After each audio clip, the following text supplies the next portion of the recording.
Title থেকে already বুঝে গেছো যে আজকে আমি কাকে নিয়ে ভিডিও বানাতে বসেছি। তো হ্যাঁ, আমি অমিত মন্ডলকে নিয়ে ভিডিও বানাতে বসেছি, যে আমাদের মাঝে আর নেই। আমরা অনেকেই জানি না যে অমিত মন্ডল কিভাবে মারা গেল।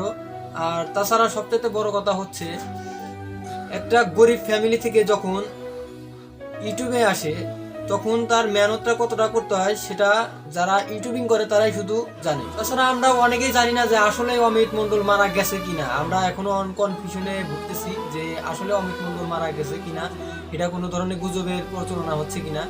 আসলে না গাইস, এটা সত্য ঘটনা, যে এটা কোনো গুজব না, অমিত মন্ডল আসলেই মারা গেছে।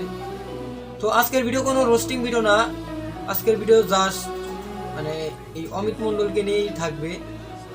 আর যারা রোস্টিং ভিডিও দেখতে চাও তারা আমার ভিডিওটা দেখতে পারো। আজকের ভিডিও শুধু অমিত মন্ডলকে নিয়েই থাকবে। তোমরা অনেকেই জানো, আবার অনেকেই জানো না। যারা অমিত মন্ডলের ভিডিও দেখো তারা জানো যে তার মানে পায়ের সমস্যা আছে, সে হাঁটতে পারে না। তো সবাই জানো না, আবার সবাই জানো, অনেকেই জানো, অনেকেই জানো না। তো তাদেরকে উদ্দেশ্য করে বলতেছি যে আসলে ইউটিউবিং করাটা ততটাও সোজা না যতটা সোজা আমরা নিজেকে মনে করি, নিজেরা মনে করি যে ইউটিউবে ভিডিও ছাড়লেই ভিডিও ভাইরাল হবে, এমন কোনো কথা না। তো সে 22 বছর বয়সে এতটা উপরে এসেছে একটা গরিব ফ্যামিলি থেকে, মানে সম্ভব না। তারপরেও মানে সে তার দিক দিয়ে সে 100% দেওয়ার চেষ্টা করেছে, আপনাদের বিনোদন দেওয়ার চেষ্টা করেছে। সে লাস্ট কয়েকটা ভিডিও আপলোড করছে, যেগুলা ভিডিও দেখলে পারে আপনার মনে হবে যে মানে সে মানে সত্যি আর থাকবে না। তো সত্যি আর আমাদের মাঝে নেই। আসলে সত্য কথা বলতে কি, ভালো মানুষ বেশি দিন বাঁচে না, এই আর কি।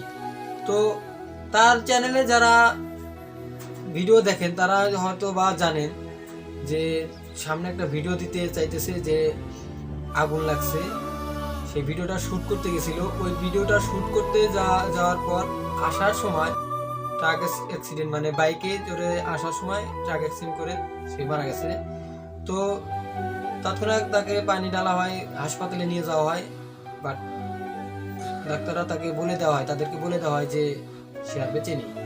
মানুষের কখন কোন অবস্থায় কোন পরিস্থিতিতে মৃত্যু ঘটবে কেউ কোনো সময় বলতে পারবে না। যেমনটা এই অমিত মন্ডলের সাথে ঘটেছে। সে জানতো না যে তার মৃত্যুটা এইভাবে হয়ে যাবে, আমরা কেউ জানতাম না যে এইভাবে তার মৃত্যুটা হয়ে যাবে। তো আসলে মূলত 14 ফেব্রুয়ারি এই দিনেই তার মৃত্যুটা, মানে তার অ্যাক্সিডেন্টটা হয়, সেই দিনই সে মারা যায়। তো আমরা হয়তো বা 2-1 দিন পর বা তাকে ভুলে যাব, 2-4 দিন পর ভুলে যাব। মানুষের শরীরের অবস্থা কেমন, কি কোন থেকে উঠে মানুষের শরীরের অবস্থা কেমন আসলে সেটা দেখার বড় বিষয় না। মানুষ কেমন ছিল, কেমন ব্যবহার, তার আচার ব্যবহার, তার সবগুলো মিলেই মানে পারফেক্ট একটা লোক ছিল। তো সে 22 বছর বয়সে মৃত্যুবরণ করলো।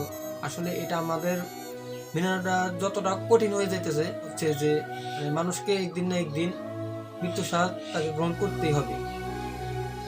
তো অমিত ভাই, তোমার জন্য এইটুকুই বলার আছে, যেখানে থাকো ভালো থেকো।